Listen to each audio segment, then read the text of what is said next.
inside the 20-yard line. Randall Cobb is going to score. 75 yards. That is crazy.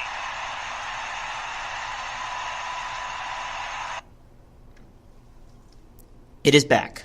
Week 1 NFL season officially over Monday with a lot of great games. What you just heard was the 75-yard touchdown from Rodgers to Cobb, call by Al Michaels and Chris Collinsworth, NBC Sports. But yeah, it was a great week. We got a lot to touch on today. This segment right now is going to be positive takeaways from the week. Overall, it was a great week of football. The negative takeaways will be the next segment, and we will also touch on where I was right and where I was wrong based off of mainly where I thought teams would end up. And that was my last episode, so if you missed that episode, go watch it. Those were my season predictions. Again, that was all based off of how the teams were then. I didn't know how they were going to be going into the first week of the season. And again, you can't take much out of September. But we will end the show off with the Week 2 preview and picks. I don't know how long the show is going to be. It could be a long show. Who knows? We'll see how long it goes. But let's start off with the positive takeaways. Again, the call you heard at the beginning was from NBC Sports, Al Michaels, Chris Collinsworth, and it also belongs to the NFL. By no means is it mine, so don't take things. It's illegal. Don't do it. I just sourced them, so I'm all good. But yeah, let's get started here. I don't think there's anywhere to start, really, but Aaron Rodgers. This guy. Now, the Packers, I think, are a different story. The Packers looked different. They didn't look confident. They had their issues, and it showed. But especially at the beginning of the game when the Bears were up 20-0. But man, the greatest quarterback in the league, best talent in the league right now, brought you back from 20-3, and I have to say this, he's a Cal alumni.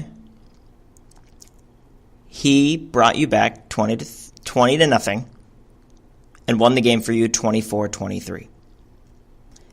This guy is the greatest quarterback I've ever seen. I was astounded by what I saw. And you have to feel bad for Bears fans. You have to. Because they did everything they could to seal that game. And we'll get on to the number 2 guy of that game right after this.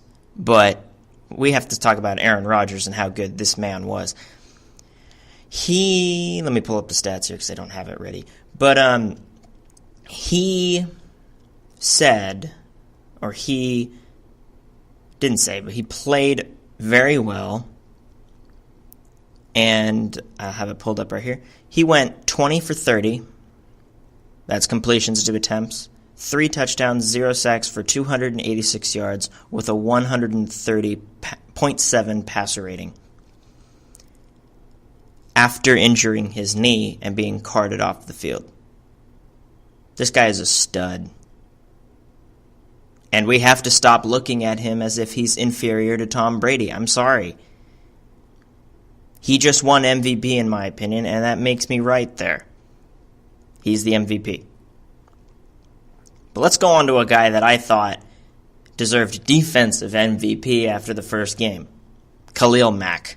My lord. If you're a Raiders fan, I don't know how you can be happy with your team today. And getting rid of this guy who was a game breaker in Oakland, single-handedly took down Cam Newton, single-handedly destroyed offensive lines, 5 sacks against the Denver Broncos.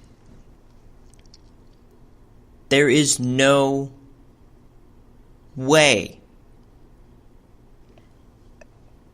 the Raiders should have given him up. But the Bears, on the other hand, they got a guy. He Whether or not he makes them a playoff team is something else. But he puts them over the top. And I think offensively they're going to be good. That offense is going to look very much like the Andy Reid Chiefs offense, which we will get to. And in my opinion, this team is already the third place team in their division. Already. But yeah, let's move on. Let's move on from Khalil Mack and Aaron Rodgers to some of the other big positive takeaways I had from this week. Ryan Fitzpatrick proving the doubters wrong.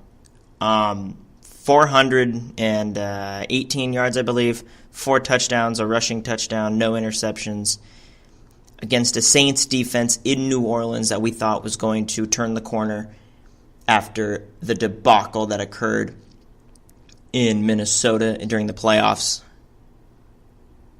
They have not gotten over that, and that was clear. They looked bad. They just looked bad, and they looked they didn't, I don't want to say lazy, but they looked lethargic.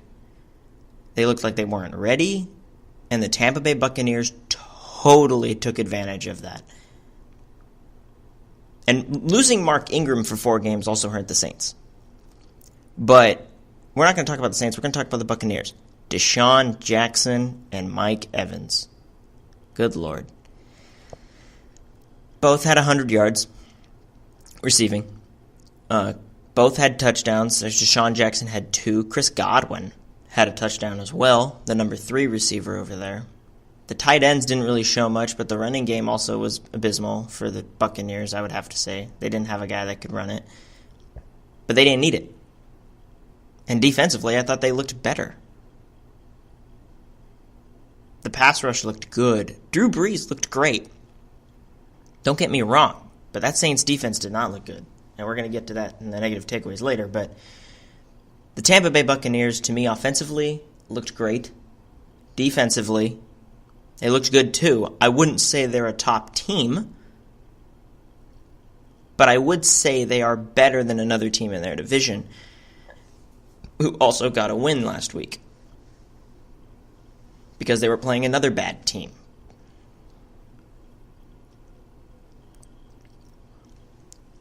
Sam Darnold, the youngest rookie to ever start in the National Football League, looked good. I'm not going to say great, but he looked good. And I'm not going to say he looked great because we all know what we saw in that game. His performance, though, was good, but it was overshadowed. Being as young as he was, his first mistake was a pick 6, and that was my issue with him going into the season and mainly into the draft. The guy turns the ball over playing hero ball. That's my biggest issue. I wouldn't have drafted him 1 overall, and the Jets got him 3. The Jets took a lot of chances to get this guy, or get their guy, I should say. They were not banking on Sam Darnold. But they got him. And for him to play the way he did after throwing a pick 6 and being as composed as he was, I'm not going to go as far to say as the Jets will now be a sleeper team in their division. But I think the AFC East is closer than people think. And that's just something that we have to accept at this point. 3 of the AFC East teams looked okay. 1 of them didn't, and we'll get there. But that's the big thing for me. But the main thing I want to talk about here is a team that I got wrong. And I'm not really going to go there because I'm going to address it here in the where I was right or where I was wrong segment. I'm not going to address it there because I'm going to address it here. Did anyone watch the Kansas City Chiefs this weekend? Torch the Los Angeles Chargers? Torched them. Basically a rookie quarterback. He's a second year, but he was redshirted. Torched the Chargers. And the Chiefs didn't have Eric Berry on defense. And the Chiefs' defense isn't good. It's not good. That's why I had them as low as they were. but they're not a great defense. They're not what they used to be. When they get Eric Berry, they're going to be better. Because Eric Berry is something else. And they're going to be better. Kareem Hunt, nobody talked about this weekend. It was all about Tyreek Hill, who is on another level. And I'm going to tell you right now, if I'm ranking my wide receivers, it goes A.J. Green, Julio Jones, Tyreek Hill. He's better than Antonio Brown, and he's better than Odell Beckham Jr. That's just the truth. You can watch it. Tyreek Hill, I have not seen one instance where Tyreek Hill has an Odell Beckham, Antonio Brown meltdown. Have you? I haven't. I've seen this guy ball out. Take punts back. Kickoff returns. This guy's electric.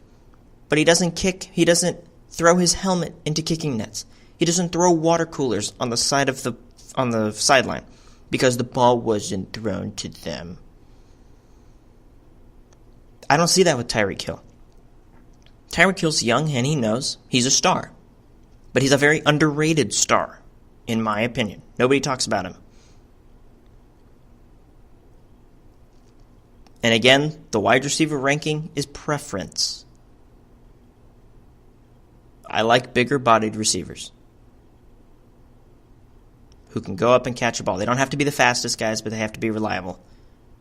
Tyreek Hill is fast and reliable, but his size brings him down for me, which is why I think he's the best speed receiver in the game right now. The other guy we're not talking about is Travis Kelce, the best tight end in the game. And then Sammy Watkins, who caught 3 balls yesterday, or 2 days ago, on Sunday. Sorry, I'm getting time wrong. But the Kansas City Chiefs, in my opinion, they're vying for the number 1 seed. And based off of what we saw in other games, and we're going to get there in the next segment, the Kansas City Chiefs will be a playoff team, and I think we'll have a bye week going into the playoffs. I just think they're that much better than everybody else. They put out a statement against the Chargers on Sunday. Annihilated.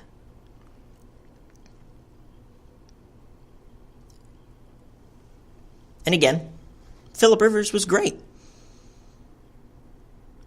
Derwin James had his moments. But my lord, you want to look at the Kansas City Chiefs. They played hard. A couple other positives that I didn't put on this list that I want to address. Andrew Luck looked good. The Cincinnati Bengals looked good. The Baltimore Ravens looked good. I'm trying to think of some other teams. Rams looked just like the team we thought they were going to be. Now, they looked sluggish, but that's because none of them played in the preseason. They're going to get better. And a couple other teams look good. I'm trying to remember. Eagles looked great. You want to talk about a team that I think could easily repeat this year? Philadelphia. They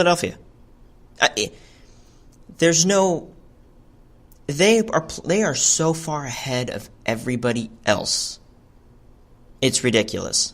They got the backup quarterback. They're not rushing their star quarterback back. And that defensive line, flying around the field making plays. In the next segment, we're going to talk about the negatives of this week, and there are some big stinkers this week. So stay tuned, and I hope you enjoyed the positives.